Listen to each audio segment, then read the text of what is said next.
ప్రజలారా వినరండి ఈ సత్య సువార్త. ప్రభు అయిన యేసుక్రీస్తు వారి యొక్క నామంలో మిమ్మల్ని అందరినీ ప్రేమతో ఈ సత్య సువార్తనే ఈ కార్యక్రమానికి ఆహ్వానాన్ని తెలియజేస్తూ ఉన్నా. స్నేహితులారా, మే మాసంలోనికి మనం వచ్చి ఉన్నాం. భయంకరమైన ఎండలు కదూ. ఇటు హైదరాబాద్లో చూస్తుంటే హైదరాబాద్లోనే భయంకరమైన ఎండలు ఉన్నాయి. అటు ఆంధ్ర రాష్ట్రంలో చూస్తుంటే ఆంధ్ర రాష్ట్రంలోనే ఇంకా నయ్యం. హైదరాబాద్లో చాలా బెటర్, ఎందుకనంటే ఇక్కడ చెమట పట్టదు ఇక్కడికి వస్తే. కానీ అదే మా ప్రాంతాల్లో తూర్పుగోదావరి జిల్లా అటు సముద్ర తీర ప్రాంతాల్లో కనుక చూసినట్లయితే సముద్ర తీరంలో ఉంటున్నామేమో చెమట్లు పులుసు కారిపోతూ ఉంటుందండి. కానీ ఉదయం 9 అయితే కూడా మేము బయటికి వెళ్ళలేనటువంటి ఒక పరిస్థితి జరుగుతూ వచ్చింది. మొన్న మధ్యలో మా యొక్క చర్చిలో ఒకరు చనిపోతే ఉదయాన్నే పెట్టుకోండి నాయన బరియల్ కార్యక్రమం అని చెప్పాను. ఉదయాన్నే వెళ్ళాము 9 గంటలకి. నిజానికి 9 గంటలకి నేను వెళ్ళాను. 9 గంటలకు వెళ్ళాక బరియల్ కార్యక్రమం చేస్తుంటే నేను అటువైపు తిరిగేసరికి సూర్యుడు నా వైపుకి ఎదురుగుండగా లేస్తూ ఉన్నటువంటి సూర్యుడు కనుక ఆ సూర్యుని యొక్క కాంతికి ఆ ఎండకి నేను వేసుకున్నటువంటి ఒక బట్టలు తడిచిపోయినాయి. అంత చెమట, అంత ఎండ భయంకరంగా కాలిపోతున్నటువంటి. బీ వెరీ కేర్ఫుల్ అండి. ఈరోజుని అందరికీ నేను క్రీస్తు ప్రేమతో మనం చేస్తున్నటువంటి ఒక విషయాలు ఏంటంటే, మేము చెప్పకపోతే ఇంకెవరు చెప్తారు? జాగ్రత్త కలిగి ఉండండి.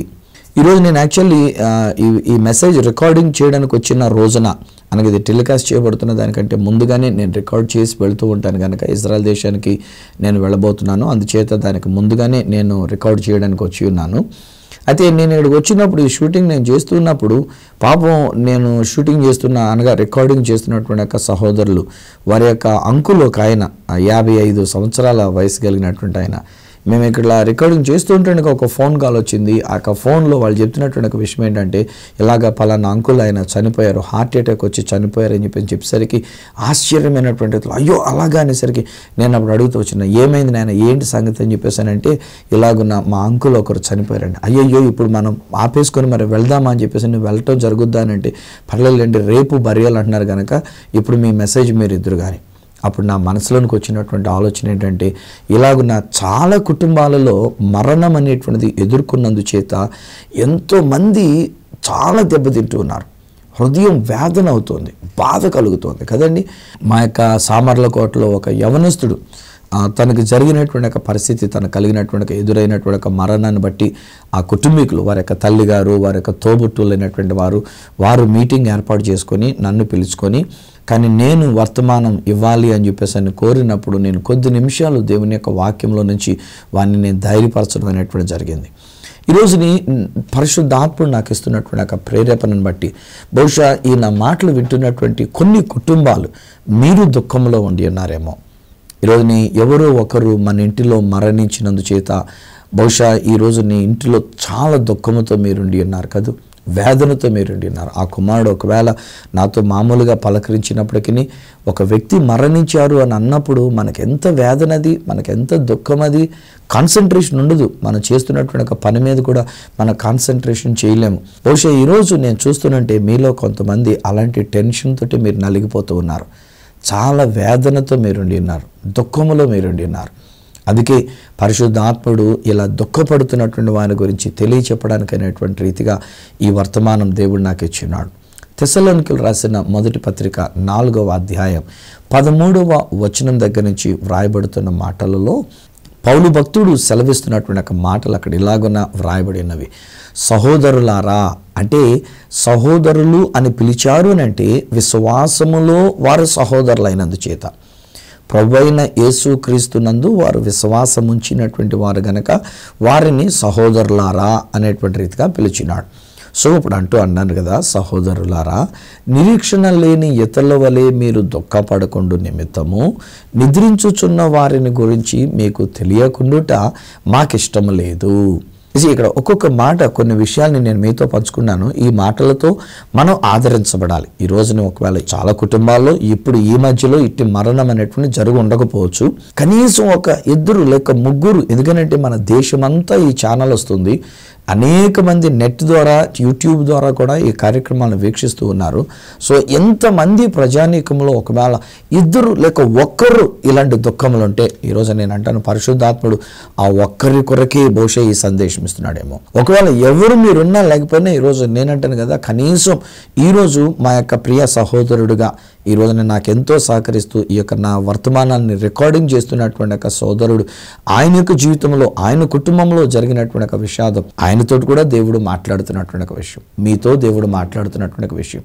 ఒకవేళ ఈ మధ్యలో కాదు, కొంతకాలం క్రితం, 1 సంవత్సరం అయిపోయింది లేక 2 సంవత్సరాలు అయిపోయింది, అయినా కానీ మనలో ఆ దుఃఖం అనేటువంటిది ఇంకా అది అధిగమిస్తూనే ఉంది, ఇంకా ఎక్కువ అవుతూనే ఉంది.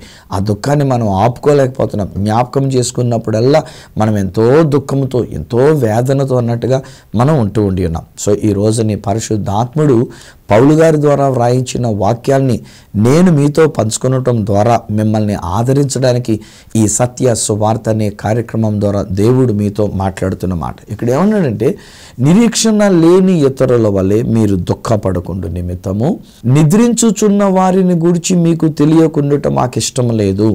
మొదటి విషయం నేను చెప్తున్నాను, వినండి. ఎవరైతే సహోదరుల సంఖ్యలోనికి వస్తారో, ఎవరైతే దేవుని యందు విశ్వాసముంచిన వారై ఉంటారో, అనగా యేసుక్రీస్తు ప్రభువారు సిలువలో చేసినటువంటి ఒక బలియాగం, నా కొరకు యేసు చనిపోయారు, నన్ను నీతివంతునిగా లేపుట కొరకే యేసు చనిపోయి తిరిగి లేచారు. అట్టి యేసుక్రీస్తు ప్రభువుని నా ప్రభువుగా నేను అంగీకరిస్తున్నాను, నా రక్షకునిగా నేను అంగీకరిస్తున్నాను అని ఎప్పుడైతే మనము ఆ యేసుక్రీస్తు ప్రభువునందు విశ్వాసముంచిన వారమేంటామో, అలా విశ్వసించిన వారి విషయంలో మనం వాడవలసినటువంటి ఒక పదం ఏంటంటే, వాళ్ళు చనిపోయారు అని అనకూడదు, వాళ్ళు మరణించారు అని అనకూడదు, వారు నిద్రించారు అని చెప్పాలి. అది నా బైబిల్ చెప్తున్న మాట. అక్కడ పౌలు భక్తుడు రాస్తే ఏమన్నాడు, నిద్రించిన వారిని గురించి మీకు తెలియకుండా మాకు ఇష్టం లేదు. ప్రభువునందు నిద్రించినటువంటి వాడు. ఎందుకు ప్రభువునందు నిద్రించారు అనేటువంటి ఒక మాట మనం వాడుతూ ఉంటాము. ఈవెన్ యేసుక్రీస్తు ప్రభువారు కూడా ఆయన చనిపోయిన లాజర్ను లేవనెత్తడానికి వెళ్ళినప్పుడు కూడా నిద్రను గురించినటువంటి రీతిగానే మాట్లాడుతూ తన శిష్యులతో అంటాడు, రండి మనం లాజర్ని లేపడానికి వెళ్దాము అని చెప్పేసి అని అంటాడు. ఒక వ్యక్తి తన యొక్క కుమార్తె చనిపోయినప్పుడు సర్టిఫై చేసేసారు, డాక్టర్స్ సర్టిఫై చేసేసారు. అందుకని ఏడ్చేటువంటి వాడిని, ప్రలాపించే వాళ్ళని తీసుకొని వస్తే వాళ్ళు ఏడవడం, ప్రలాపించడం అక్కడ మొదలుపెట్టి ఉన్నారు. కానీ యేసు అక్కడికి వచ్చి అన్న మాట ఏంటంటే, చిన్నది నిద్రించుచున్నదే కానీ చనిపోలేదు అనేటువంటి రీతిగా ఆయన వాడినటువంటి ఒక మాట. దానికి వాళ్ళు కూడా ఏళకోలం చేసుకున్నారు. ఇప్పుడు ఒకవేళ మనం కూడా ఏదన్నా తెలియజెప్తుందంటే దీనికి ఏళకోలం చేసేటువంటి వాళ్ళు, దానికి వ్యతిరేకతగా మాట్లాడేటువంటి వాళ్ళు బోధకుల్లోని ఉంటారు, ఇతరుల్లోని కూడా ఉంటూ ఉంటారు. కానీ ఈరోజు నేను ఒక మంచి విషయాన్ని నేర్చుకోవడానికి ప్రయత్నం చేద్దాం, ఆదరించబడడానికి ప్రయత్నం చేద్దాం. ఈరోజు నేను చెప్తున్న మాట ఏంటంటే, ప్రభువైన యేసునందు విశ్వాసముంచి సహోదరులలో ఒకరిగా చేర్చబడి విశ్వాసిగా ఉండి ఆత్మ దేహాన్ని విడిచిపెట్టినప్పుడు మనం వాడవలసిన పదం ఏంటంటే, చనిపోయారు, మరణించారు అనేది కాక వీరు ప్రభువునందు నిద్రించారు అని చెప్పాలి.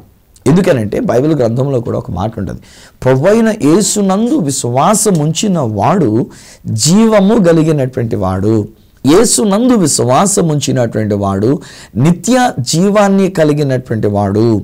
యోహాను సువార్తలో ప్రభువారు మాట్లాడుతున్నప్పుడు, నా యందు విశ్వాసముంచువాడు ఎన్నటికీ చనిపోడు అని చెప్పేసి అని క్లియర్గా చెప్తున్నాడు. వాడు చనిపోడు, వాడు చనిపోయిన వాడు కాడు. యేసునందు విశ్వాసముంచి ఆత్మ దేహాన్ని విడిచిపెట్టినప్పుడు మనం పలకవలసిన మాట ఏంటంటే, వాడు క్రీస్తులో ఉండి నిద్రించి ఉన్నారు.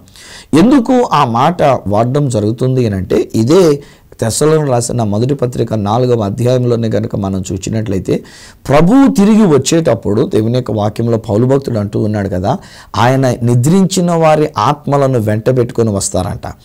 ఆ ఆత్మ ఎక్కడ మనం మట్టిగా అప్పగించబడి ఉన్నామో ఆ మట్టిలోనికి వెళ్ళినప్పుడు క్రీస్తు నందు నిద్రించిన వారు మొదట లేతురు అనేటువంటి ఒక మాట వాడబడింది. ఎవరో లేపేది కాదు ఇది స్నేహితులారా, అబ్జర్వ్ చేయండి జాగ్రత్తగాను. ఎవరో మోసుకొని వచ్చేటువంటిది కాదు. బైబిల్ గ్రంథంలో ఒక చరిత్రలో మనం చూసినట్లయితే, అననీయ సప్పీరా అనబడినటువంటి వాళ్ళు పరిశుద్ధాత్మకు విరుద్ధంగా మాట్లాడారు. వాళ్ళు అబద్ధం ఆడి ఉన్నారు. ఆ అబద్ధానికి ఫలితం అక్కడికక్కడే పడి చనిపోయారు. అప్పుడు బైబిల్లో వ్రాయబడిన మాట ఏముందనంటే, వారిని అక్కడున్నటువంటి ఒక యవనస్తులైనటువంటి వాళ్ళు మోసుకొని పోయిరి అని ఉంటుంది.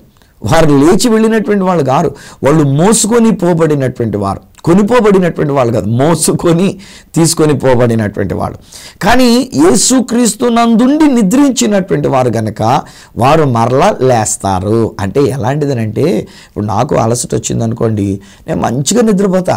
నేను ఎక్కడికైనా వెళ్ళినప్పుడు సాధారణంగా నా గదిలో నేను ఒక్కడిగా ఉండడానికి ఇష్టపడతాను. ఎందుకంటే నేను నిద్రపోయాను అనుకోండి, మంచి గొరకపెట్టి నిద్రపోతానంటే ఎంగాను.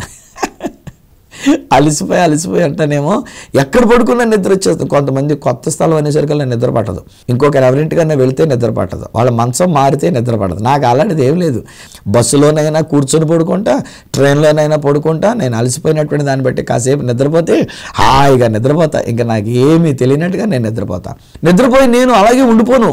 నన్ను ఎవడో లేపుకొని తీసుకెళ్ళడు. నా ట్రైన్ నుంచి దించేటప్పుడు, నన్ను విమానంలో దించేటప్పుడు, నా బస్సులో దించేటప్పుడు ఎవడో మోసుకొని తీసుకొని దించరు. ఎందుకంటే నేను నిద్రపోయాను గనక నాకు నేనే మెలకు తెచ్చుకొని నేను లేచి నడుచుకుంటూ నేను బయటకు వస్తా. ఇది నిద్ర అనేటువంటి దానిలో ఉన్న భావం. నా ప్రియ స్నేహితులారా, మొదట ఈ మాట మనల్ని ధైర్యపరచాలంటాను నేను. ఇక్కడ బైబిల్లో తెస్సలోనికీయులకు రాసిన పత్రికలో పౌలు భక్తుడు రాస్తూ చివరిలో ఏమన్నాడంటే, ఈ మాటల చేత ఒకరినొకడు ఆదరించుకోనండి, ఒకరినొకరు ధైర్యపరచుకోనండి. ఈ మాటలతో ధైర్యపరచుకోండి. ఏంటి అని అంటే, మన ప్రియులు నిద్రించారే తప్ప చచ్చిపోయిన వాళ్ళు కారు. అర్థమవుతుందా నేను చెప్పింది? మీరు కూడా ఆ మాటే పలకండి. వారు నిద్రించారు. ఎప్పుడైతే వారు నిద్రించారు అనే ఆలోచన మనకు వస్తుందో వెంటనే మనకున్న ధైర్యం ఏంటంటే, లేస్తారు. తర్వాత నిద్రపోయారు కనుక లేస్తారు. చచ్చిపోయిన వాళ్ళు అయితే లెగరు. అప్పుడు మనం ఏడిసినా పర్లేదు దానికోసం. ఎందుకంటే వాళ్ళు చచ్చిపోయారు, వాళ్ళు యేసుప్రభుని నమ్ముకోలేదు, వాళ్ళకి మరణం అనేటువంటిదే ఉంది. ఇంకాను వాళ్ళకి తర్వాత ఉన్నటువంటి ఒక మరణం తప్పితే ఇంకేం కాదు, అది నిత్య నరకం అనేటువంటి ఒక మరణం అనేటువంటిది అని చెప్పేసి అని అనుకోవచ్చు. దాన్ని బట్టి మనం ఏడిసినా సమంజసం. కానీ ఈరోజు నేనంటాను, మన ప్రియులు యేసు ప్రభునందు విశ్వాసముంచి వారు నిద్రించినప్పుడు నిద్రపోయినోడు మరలా లేస్తారు అనేటువంటి ఒక నిరీక్షణ మనకు ఉన్నట్లుగానే యేసు చనిపోయి తిరిగి లేచుట వలన మనకు కలిగిన నిరీక్షణను బట్టి మనం ధైర్యం తెచ్చుకోవాలి. బ్రదర్, మీకే నేను చెప్తూ ఉన్నా, కన్నీరు పెట్టద్దు, కలవరపడద్దు. వారు ప్రభు అయిన యేసునందు విశ్వాసం ఉంచిన వారై ఉంటే వారు తిరిగి లేచేటువంటి వారై ఉన్నారు. ఇప్పుడు మనకు ఎలా తెలుస్తుంది? మనమేం చెప్పలేము సుమండి ఈరోజు. ఎందుకంటే మనం మాట వరుసకి మనం అనుకుంటూ ఏమనుకుంటామంటే, వీళ్ళు చాలా మంచిగా ఉన్నారు కనుక వీళ్ళు నిజంగా దేవుని యొక్క భక్తులు, వీళ్ళు తప్పకుండా పరలోక రాజ్యానికి వెళ్తారు అని అనుకుంటాం. కానీ లోపల కుళ్ళు కుషుద్ధం ఉందనుకోండి, లోపల హృదయంలో వాళ్ళు దురుద్దేశాలు కలిగి, స్వార్థం కలిగి, ఎదుటి వాళ్ళ మీద చెడ్డ విషయాలను కలిగి ఉన్నారనుకోండి, వాళ్ళు పరలోక రాజ్యానికి వెళ్తారని నేను చెప్పలేను. వాళ్ళు క్రీస్తునందు నిద్రించిన వాళ్ళని కూడా నేను చెప్పలేను. సో ఈరోజు నేను ఎట్లా చెప్పగలను? మరి మనం ఏదో బాహ్యంగా చూచిందని బట్టి చెప్పేద్దామా? బైబిల్లో కూడా కొన్నిసార్లు కొంతమంది ఇల్లస్ట్రేషన్ తీసుకొని ఏమంటారంటే, ధనవంతుడు చచ్చిపోయాడు, తర్వాత పేదవాడు అనేటువంటి లాజరు చచ్చిపోయాడు. లాజరు బహుశా ఎవరూ పట్టించుకోలేదు. ధనవంతుడు కనుక అనేక మంది పాదిరీలు అంగీలు వేసుకొని వచ్చి వాళ్ళందరూ కలిసి అక్కడ చెప్తున్న మాట్లాడి, నిశ్చయముగా ఇతడు దేవుని యొక్క సన్నిధానానికి వెళ్ళి ఉంటాడని సెటైర్లు మా పాదిరి గారుల మీద కదా వేసుకునేది. తప్పండి. అది కూడా ఒక మాట చెప్పినామండి స్నేహితులారా, పాస్టర్ గారుల మీద అనుకోవద్దు. పాస్టర్ గారులు కూడా మేము ఏం చేస్తామంటే, మీ కన్నీరు తొడవడానికి, మిమ్మల్ని ఆదరించడానికి, మిమ్మల్ని ఓదార్చడానికి మేము చెప్పగలిగిన రీతిగా వీళ్ళు ప్రభు దగ్గరికి వెళ్ళి ఉంటారు, ప్రభు దగ్గరికి వెళ్ళి ఉన్నారు అని మేము మాట్లాడుతూ ఉంటాం. ఒక్కొక్కసారి మాకు తెలిసినా, ఆ వ్యక్తి సరైనటువంటి వాడు కాదని తెలిసినా, ఒకవేళ వ్యక్తి పాపంలో జీవిస్తున్నటువంటి వాడని తెలిసినా మరీ డెలిబరేట్గా మేము అనలేం కదా. కొంతమంది ఉంటారులేండి, వాళ్ళు నిర్మోహమాటంగా ఎదుటి వాళ్ళని గాయాలైనా మనకేంట్లో మనకు అనవసరం అనుకొని మరీ నిర్మోహమాటంగా అనేస్తారు. కానీ నా మటుకు నేనేమంటానంటే, ఒక మంచి వార్త చెప్పాలి, వీళ్ళంత మటుకు మంచి వార్త. అలాగని చెప్పేసి అని చెడ్డవాడు కూడా పరలోకానికి వెళ్ళాడని నేను చెప్పలేను, లేకపోతే వీడు మంచివాడు కనుక వీడు తప్పకుండా పరలోకానికి వెళ్ళాడని చెప్పేసి అని నేను చెప్పలేను. ఏం చేతనంటే, మంచివాడుగా పరిగణించబడినటువంటి మన యొక్క హృదయంలో ఏముందో నాకేం తెలుసు. అందుకని నేను సాధారణంగా వాడే విధానం ఏమంటానంటే, ఈ వ్యక్తి యొక్క ఆత్మ చేరవలసిన గమ్యానికి చేర్చబడి ఉన్నది. ప్రభు తనకి ఇష్టమైన చోటికి ఆయన చేర్చుకుని ఉన్నాడు. ఆయన దృష్టికి ఇతడు రక్షింపబడినవాడుగా ఉండి అంటే ప్రభు సాన్నిధ్యంలోనికి వెళ్ళి ఉండొచ్చు. ఒకవేళ ఆయన దృష్టికి వేరేగా ఉండి అంటే వేరే స్థలానికి, అంటే నరకానికి వెళ్ళిపోయాడు అన్న మాట వాడను. నరకంలో పడిపోయాడు, నరకంలో సెంటర్ పాయింట్లో మళ్ళా మాడుతూ ఉంటాడు అనేటువంటిదిగా. అంటే ఇప్పటికే చచ్చిపోయి వాళ్ళు గాయంతో ఉంటే ఇప్పుడు మనలాంటి వాళ్ళు మాట్లాడేటువంటి మాటలు బట్టి గాయం మరి ఎక్కువ చేస్తూ చేయడం అది నా ఉద్దేశం కాదు. వీళ్ళంటే మటుకు ఆదరించాలి, ఓదార్చాలి, ధైర్యపరచాలి. సో పౌలు భక్తుడు వారిని ఆదరించడానికి అన్నట్టుగా ఈ చక్కని మాటలు తెలియజెప్తున్నాడు. వారు నిద్రించిన వాళ్ళే కానీ సచ్చినోళ్ళు కాదు అని పౌలు భక్తుడు తెలియజెప్తున్న మాట. ఇది మొదటి విషయం. రెండో మాట ఏంటంటే అందులో ఉన్నటువంటిది, నిరీక్షణ లేని ఇతరుల వల్ల మీరు దుఃఖపడద్దు. సహోదరుల గురించి ఎందుకన్నాడు ఆ మాట? అక్కడ ఉన్నటువంటి ఒక సన్నివేశం ఏంటి? ఆ బైబిల్ గ్రంథంలో వ్రాయబడినటువంటి తెస్సలోనికైయులకు రాసిన మొదటి పత్రిక 4వ అధ్యాయం 13వ వచనం దగ్గర నుంచి ఉన్న ఆ మాటలు ఉన్నటువంటి ఒక సన్నివేశం ఏంటి అని కనుక మనం ఆలోచన చేసినట్లయితే స్నేహితులారా, అక్కడ వీళ్ళు సహోదరులు యేసునందు విశ్వాసం ఉంచిన శిష్యులు యేసు ప్రభు ఆరోహణమై వెళుతూ ఉన్నప్పుడు ఇద్దరు తెల్లని వస్త్రములు ధరించిన దేవదూతలు కనబడి వీళ్ళతో ఏమన్నారంటే, ఓ గలిలయ మనుషులారా, మీరెందుకు నిలిచి అలా ఆకాశం వైపు తేరి చూచూ ఉన్నారు? మీ యొద్ద నుండి పరమునకు చేర్చుకొనబడిన ఈ యేసు ఏ రీతిగా పరలోకానికి వెళ్ళుట మీరు చూచున్నారో అదే రీతిగా ఆయన మరలా తిరిగి వస్తాడు అని చెప్పి వీళ్ళతో చెప్పారు. ఆ మాట మనసులో పడినటువంటి వీళ్ళు తిరిగి కిందకు వచ్చారు. ఆ ఒలీవల కొండ మీద దిగువచ్చారు. సియోను కొండ దగ్గరికి వెళ్ళారు. పరిశుద్ధాత్మతో వాళ్ళు నింపబడి ఉన్నారు. ఆ తర్వాత వాళ్ళు మంచి విశ్వాసాలకు ఎదుగుతున్నారు. ఈలోగా ఈ సహోదరులలో ఒకరు చనిపోవటం జరిగింది. నిద్రించినట్టుగా అనుకోలేదు, వాళ్ళు చనిపోవటం అనుకున్నారు వాళ్ళు. సో చనిపోయాడు కనుక వాళ్ళ అవగాహన ఏంటంటే, వాళ్ళ భావం ఏంటంటే, అరే ఇప్పుడు యేసు ప్రభు మరలా గనక వస్తూ ఉంటే, ఆయన మరలా మేఘం మీద గనక వస్తూ ఉండంటే, ఆయన తిరిగి వస్తూ ఉండంటే, మనం బ్రతుకున్నాము గనక, సజీవులంగా ఉండి ఉన్నాము గనక మనము ఆ యేసు రావటం అనేటువంటిది మనం చూడగలుగుతాము. కానీ చచ్చిపోయినటువంటి ఇతడు ఎలా చూస్తాడు? అతనికి ఎలా తెలుస్తుంది ఈ విషయం? అయ్యయ్యో అని ఆ చచ్చిపోయిన వాడిని గురించి ఏడుస్తూ ఉన్నారు. ఇది వాళ్ళ యొక్క ఏడుపు. అందుకనే పౌలు భక్తుడు వివరిస్తూ మన యొక్క నిరీక్షణ గురించి ఏమన్నాడంటే, ఎవరైనా నాయనా వాడు నిద్రించాడు, చచ్చిపోయినటువంటి కాదు, వాడు నిద్రపోయినటువంటి వాడు. ప్రభు రాకడ జరిగేటప్పుడు వాని యొక్క ఆత్మని కూడబెట్టుకొని వస్తాడు. ఎక్కడ వాడు మట్టికి మట్టి అయ్యాడో అక్కడికి ఆ ఆత్మ వెళ్ళి ఆ మట్టితో కలిసి ఆత్మ మహిమ దేహముగా లేచేటప్పుడు ఏమన్నాడంటే, క్రీస్తునందుండి నిద్రించిన వారు మొదట లేతురు. ఆ తర్వాత ఏమన్నాడు పౌలు భక్తుడు? ఆ మీదట సజీవులమై ఉన్నటువంటి మనం. అంటే అక్కడ ఆయన నేర్పిస్తున్న మాట ఏంటంటే, నాయనా మనం సజీవులంగా ఉన్నాం కనుక యేసు ప్రభు వస్తే మనకు తెలుస్తుంది, చచ్చిపోయిన వాడికి తెలియదు అని మీరు బాధపడకండి. మొదట తెలిసేది క్రీస్తునందు నిద్రించిన వారికే. వాళ్ళే నిద్రలోంచి లేచినట్టుగా వాళ్ళు లేస్తారు. వారు లేచి ప్రభువుని ఎదుర్కొనడానికి వెళుతుంటుండగా ఆ మీదట సజీవులంగా ఉన్నటువంటి మనము వారితో కూడా ఏకముగా కూడి ప్రభువుని ఎదుర్కొనడానికి ఆకాశ మండలమునకు మేఘముల మీద కొనిపోబడదము అనేటువంటి మాట. వా, ఎంత అమూల్యమైనటువంటి మాట అండి, ఎంత గొప్ప నిరీక్షణ అండి. ఆ యేసు ప్రభు రాకడ జరిగినప్పుడు మన ప్రియులు నిద్రించినటువంటి వారు మొదట లేస్తారు. మనము కూడా మార్పు చెంది మహిమ దేహముతో వారితో కలిసి ఏకముగా కూడి ప్రభుని ఎదుర్కొంటాం. ఈ మాటల చేత మనం ఆదరించబడాలి. హే బ్రదర్, ఎందుకు ఇంకా మీరు కన్నీరు కారుస్తున్నారు? అమ్మా సిస్టర్ గారు, మీకు కూడా నేను చెప్తున్నాను, బహుశా మీ ప్రియమైన వ్యక్తి ఈ లోకంలో ఇక లేరని మీరు కన్నీరు కారుస్తున్నారు. నేను ఇలా మాట్లాడుతుంటేనండి, కొంతమంది ఎప్పుడో 10-15 సంవత్సరాల క్రితం కూడా మీరు పోగొట్టుకున్నటువంటి వాళ్ళ గురించి ఇప్పుడు మాట్లాడుతుంటే మీరు కన్నీరు తెచ్చేసుకున్నారు. మీ ఎమోషన్లో మీరు ఫీల్ అయిపోతూ ఉన్నారు. కళ్ళల్లో నుంచి పెళ్ళు బుక్కుతున్నటువంటి ఒక నీరు బయటకు వస్తున్నట్లుగా మీరు అంతగా నలిగిపోతున్నారు. వద్దండి, అక్కర్లేదండి. మనకున్న నిరీక్షణ గొప్పదండి. దేవుడు మనకిచ్చిన నిరీక్షణను బట్టి ఈరోజు మనం ధైర్యం తెచ్చుకోవాలి. ఆ కన్నీటిని అధిగమించుకోవాలి. ఆ కన్నీటిని ప్రభువే ఆయన తుడుస్తూ ఆయన చెప్తున్నాడు, డోంట్ వర్రీ, నేను రాకడ జరిగినప్పుడు, నేను తిరిగి భూమి మీదకి వచ్చేటప్పుడు నీ ప్రియమైన వారి యొక్క ఆత్మ నేను కూడబెట్టుకొని వస్తా. ఆ ఆత్మ అక్కడికి మట్టిలోనికి ప్రవేశించి మహిమ దేహములతో అవి లేచినప్పుడు వారు ఇప్పుడు సజీవులుగా ఉన్న మీరందరూ కలిసి నన్ను ఎదుర్కోవడానికి వస్తారు కనుక ధైర్యం తెచ్చుకోండి అంటున్నారు. ఒకటి సుమా, ఈరోజు నాకు మాట చెప్తా, నా ప్రభు అయిన యేసుక్రీస్తు వారి యొక్క రాకడ చాలా సమీపించేసిందండి. నెక్స్ట్ వీక్ నేను మాట్లాడేటువంటి ఒక అంశం, ఇశ్రాయేలీయులకు స్వాతంత్రం వచ్చి 70 సంవత్సరాలు నిండినటువంటి ఒక ప్రత్యేకమైన దినం అండి. స్పెషల్ ఎపిసోడ్గా నేను మీతో మాట్లాడబోతున్నాను. ప్రభు చిత్తమైతే నేను తిరిగి మళ్ళీ ఇజ్రాయెల్ నుంచి వస్తున్నాను కనుక 14, 15, 16 మే నెల 14వ తారీఖు వాళ్ళ యొక్క స్వాతంత్ర దినోత్సవంగా, ఇశ్రాయేలీయుల యొక్క స్వాతంత్ర దినోత్సవంగా, 15వ తారీఖున మనం ప్రభు కొరకు రాకడ కొరకు సిద్ధపడడానికి, 16వ తారీఖున దాదాపు 42 సంవత్సరాల క్రితం ప్రభు నా జీవితాన్ని వెలిగించి నాలోని చీకటిని తీసివేసి తన రక్షణ భాగ్యాన్ని నాకు అనుగ్రహించి నాటి నుంచి ఈ 42 సంవత్సరాలు ఈ దీపాన్ని వెలిగిస్తూ వచ్చిన విధానాన్ని బట్టి నా రక్షణ దినముగా, రక్షింపబడిన దినముగా ఆ దినం ప్రభుని స్తుతించడానికి నేను కోరుకుంటున్నాను. ఒకవేళ దగ్గరలో ఉన్న వాళ్ళు ఎవరైనా రావాలని రావాలని కోరుకున్నట్లయితే సిద్ధపడండి. 14, 15, 16 మే నెల సాయంకాలం 6 గంటలకి సామర్లకోట ఆంధ్ర బాప్టిస్ట్ చర్చి ఆవరణలో ప్రత్యేకమైన కార్యక్రమంతో దేవుని స్తుతించడానికి దగ్గరలో ఉన్న మిమ్మల్ని కూడా నేను ఆహ్వానిస్తూ ఉన్నా.